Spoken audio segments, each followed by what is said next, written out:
My name is Jacqueline Sproul. My age is 46. Louis Montalvo, age 38. Someone doesn't even know their own age. Wild. I have a question for you. Which video is real and which is AI? It's a trick question. They're both AI. AI, an artificial intelligence, used to be science fiction, but every day it becomes more and more of a reality. And while there are many different ways AI is used, the one I'm going to be focusing on today is generative AI. Generative AI is a very controversial topic, and honestly, for good reason. It's essentially plagiarism with extra steps. It is killing our planet, and it is putting our child's safety at risk. So let's start with the simple question.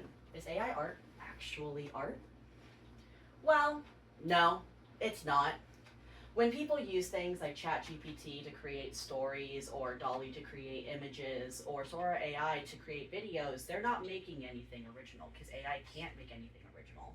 Everything it makes is just putting a bunch of other people's works into a blender and then spitting it out and going, here, I made this. Whenever a human creates art, they put so much more effort into it. Images are painstakingly either painted or framed perfectly. Stories are written with such care, people staying up late to make sure their projects come out perfectly.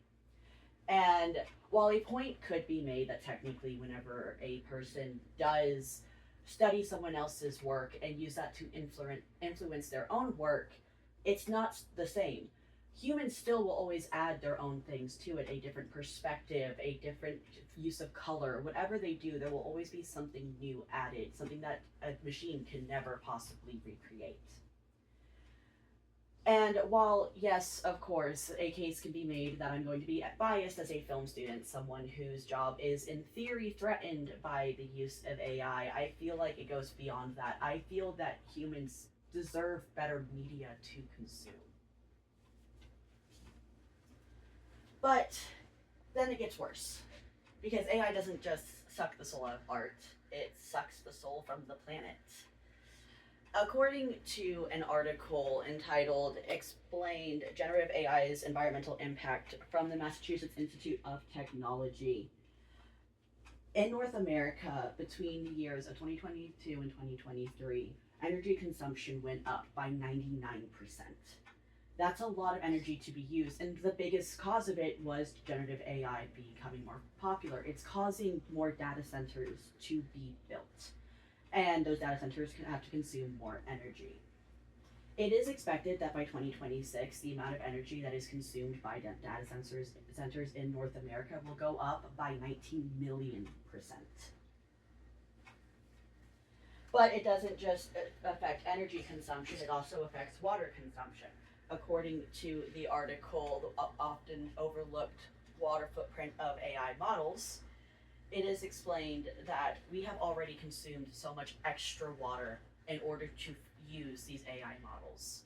In 2020, whenever they were training ChatGPT 3, they used over 700,000 liters of water just for the training of that model. In 2023, it was found that Google's data centers, now using AI as well, used over 29 billion liters of water in order to run them. And it is expected that by 2027, with the way that the need for generative AI is becoming more common, we will be using anywhere from 4.2 trillion to 6.6 trillion liters of water. That's a lot of water, but it can be kind of hard to visualize, so let's break it down a little bit more. According to the Philadelphia Water Department, the average American uses about 384 liters of water a day. So, using those numbers, when they were training ChatGPT, they used about 5 years worth of water for one person. When Google in 2023 it was tracked, they used about 20,000 years worth of people's water. And that estimated number for 2027, we're looking at 30 to 47 million people's yearly water being used on these machines. Now, this next subject is going to be incredibly uncomfortable. Generative AI is already being used for child sexual abuse material. It is being done in a few different ways, but it is already a thing that they have caught people for and have started to try. People are trying to make laws for it, but a lot of people in the government don't want regulations on the AI we currently have. The two main ways that this goes about happening is deepfakes and unifiers. Deepfakes is whenever someone takes the image of another person and puts them on the body of someone else. So you can imagine how that is getting used. Whereas unifiers are where you can take a picture of anyone, put it into the system, and it instantly takes off their clothing. Now, while this is already an issue for adults, when you bring children into it, it's even more touchy.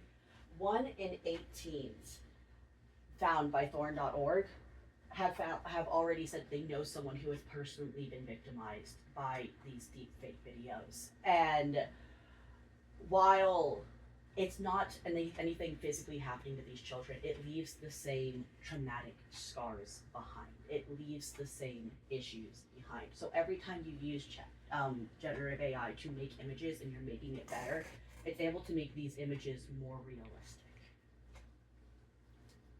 I hope that something has been learned today. And I understand that it is unrealistic to say, well, just don't use AI. It's everywhere already. It's on Google when you search it. But there are ways that you can bypass it already. For example, if you're using Google to search something, if you want to avoid using AI overview, throw a cuss word in your search word. Literally won't be able to use AI anymore. Just throw a cuss word in there somewhere.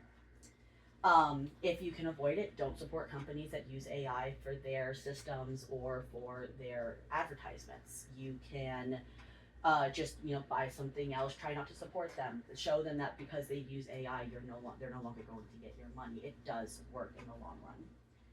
And if you want to make something, then go through the process. You want to make an image, learn the skills of Photoshop. You want to write a story, deal with what other writer deals with. Deal with the writer block and just try to beat through it.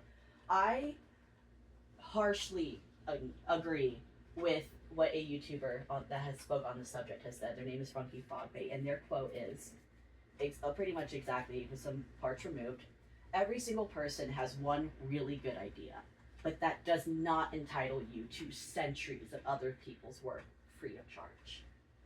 So if you want to create something, create it, but don't make a computer do it for you.